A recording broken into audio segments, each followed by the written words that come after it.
e tem notícia urgente, divulgada agora há pouco. Esse vídeo está sendo gravado por volta das 8 horas da noite deste sábado. Notícia dada agora há pouco pelo Vene Casagrande, tá? Dando crédito a ele, foi o primeiro que deu a notícia. Bruno Henrique obteve efeito suspensivo, liminar. Está liberado para jogar, inclusive no Brasil, até que o pleno do STJD se reúna para julgar o caso dele.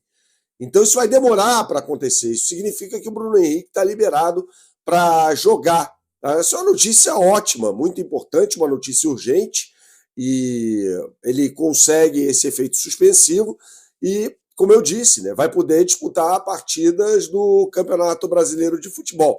E vai começar a chiadeira, né, na rede social. Né? E aí eu vou trazer alguns casos aqui neste vídeo de atletas que conseguiram efeitos suspensivos também. Essa história é antiga no futebol brasileiro. Ela não começa com o Bruno Henrique. Né? O Edmundo, por exemplo, em 1994, conseguiu um efeito suspensivo para jogar a final do Campeonato Brasileiro contra o Corinthians, fez gol, inclusive, na final. Ele estava afastado por 6 meses do futebol por causa de uma briga num jogo contra o São Paulo. O mesmo Edmundo conseguiu um efeito suspensivo para jogar a final do Campeonato Brasileiro de 1997, depois de ser expulso numa partida contra o Palmeiras.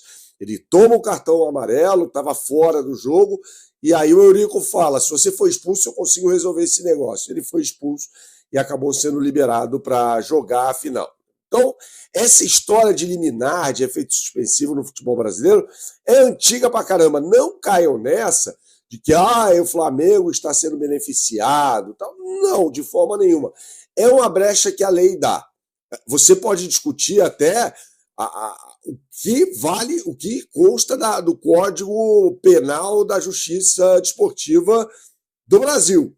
Mas o efeito suspensivo é algo que é uma prática comum no futebol brasileiro. Né? Então, assim, o importante dessa história toda é que o Bruno Henrique está liberado para jogar. Não deve jogar contra o Juventude, né?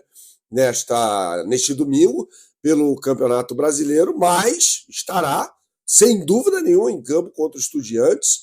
Estudiantes que perdeu, vou gravar mais um vídeo sobre isso, um jogador importante para a partida contra o Flamengo, né? No jogo contra o River Plate, neste sábado à noite.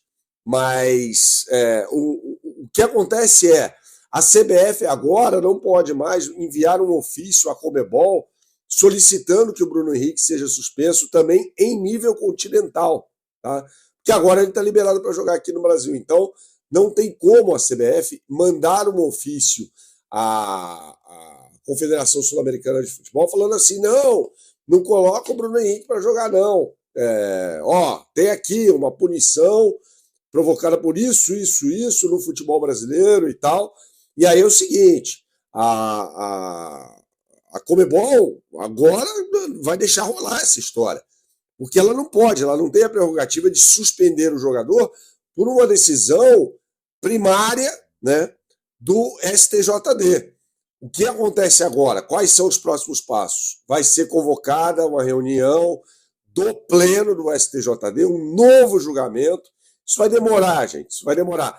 Poderia acontecer o contrário também, tá?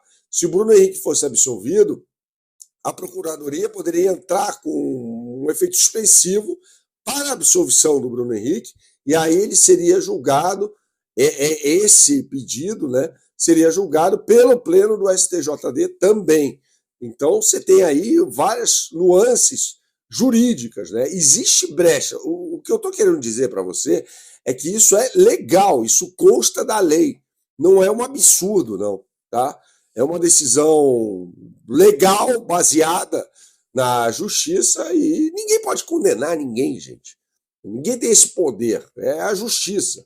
Se a justiça determina que o cara não cometeu nenhum delito, definitivamente o Bruno Henrique não fez nada para tentar manipular o resultado de um jogo. Absolutamente nada. Aliás, se tem um prejudicado nessa história, trata-se do Clube de Regatas do Flamengo, né? Que não pôde contar com o jogador no jogo seguinte, porque ele tinha tomado cartão amarelo, depois ele foi expulso, inclusive. Tá? E o Flamengo é prejudicado nessa história. Então, assim, ele tentou manipular resultado. Não, ele não fez isso.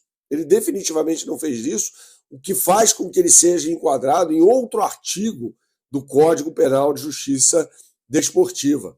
Tá? Então, só para você refrescar a memória, para falar como funciona essa situação. É muito importante, muito urgente essa história, por isso eu estou gravando esse vídeo na noite deste sábado para você, para trazer informação sobre o Bruno Henrique. Tá? Vou falar também rapidamente sobre o jogo contra o Juventude. Afinal de contas, o Flamengo, né, não terá 3 jogadores muito importantes. O Pulgar, evidentemente, todo mundo saberia que estava fora. Agora, Varela, né, um deles, Jorginho e Alexandro. Sobre o Varela, eu detesto falar, eu disse, mas quando saiu na semana passada a história de que ele estava retornando ao Flamengo por causa de uma dor ali no pubis, né, na região pubiana, muita gente falou assim, não, isso não é grave. Não. Gente, lesão na região pubiana, ou no pubis, como queiram, é muito sério, é um negócio sério. O cara não consegue andar direito, quanto mais jogar futebol. Ele anda, dói. Ele anda, dói. Então não é uma coisa tranquila, não. O que me admira é esse problema ter sido descoberto lá na seleção do Uruguai, que ele estava servindo a seleção uruguaia. Inclusive, ele disputou aquela partida em que a Celeste Olímpica vence o Peru por 3-0 em Montevidéu com um show do Arrascaeta. O Arrascaeta não, está apto a jogar, até voltou antes ao time do Flamengo para treinar, aquela coisa toda. Mas o Varela não. Então vamos ficar de olho, ligado, bem ligado, aliás, nessa história do Varela, né? Afinal de contas, é um jogador muito importante para o Flamengo. O Emerson Royal, me parece agora estar na melhor forma física, na plenitude. Legal. Emerson Royal tem, sim, possibilidade, né, de se tornar um bom jogador no Flamengo, né? Ele foi vaiado em jogo contra o Internacional, que saiu mais cedo da Libertadores da América. Gente, isso é um absurdo. Isso é um absurdo, cara. O cara tá começando a jogar no Flamengo, né? Não estava em forma, não jogava uma partida desde janeiro. Entrou bem naquele jogo contra o Atlético Mineiro, né? Em que o Flamengo perde por 1-0 pela Copa do Brasil, até dá o passe para o gol do Samuel Lino, que acabou sendo anulado, né? Bem anulado. O Samuel Lino estava em impedimento no caso. Mas, cara, vamos lá. Calma. Nem muita euforia, nem muita depressão, né? O Emerson Royal é um jogador que ainda pode brilhar com a camisa do Flamengo, embora seja uma aposta. A gente sempre falou sobre isso aqui no canal, que o Emerson Royal era uma aposta para o Flamengo. Saudações, até a próxima.